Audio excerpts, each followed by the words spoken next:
И покрај многобројни мерки и активности за развој на пчеларството, тоа сепак не е на оптималното ниво за да се постигнат посакуваните ефекти.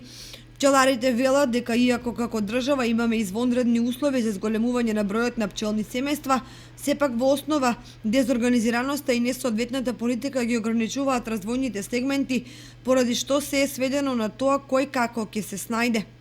Пчеларите се најдоа затечени од проблемите што ги предизвикуваат климатските промени, кои заедно со нарушената еколошка состојба им создаваат сериозни удари.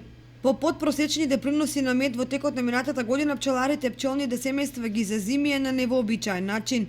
Беше екстремна, лошо беше, ладно, зимата. Очекуваме, секој пат живееме со нада, ако не е надата, останува се празно. Надеваме се дека оваа година ќе имаме боли резултати. Поголем број од нив се уште ги чувствуваа последиците од големиот помор на пчели, кога беа десектувани нивните пчелни семејства. За тие 14 години почнав со 2 пчелни семејства, полека стигнав до некои 25 пчелни семејства и во 2011 кога беше големиот помор, дојдов само на едно пчелно семејство. Тоа што ќе се уништи за една година, потоа се потребни многу години да се санира и надомести, што значи време, инвестиции и напорна работа.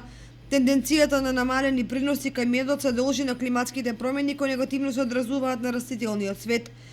Поради сето тоа, пчеларите сметаат дека е крајно време за поголема организираност, заштита на пчеларството, контрола на прометот со мед и други пчелни производи, што ќе биде основен предуслов за омасовување и зголемување на вкупното производство.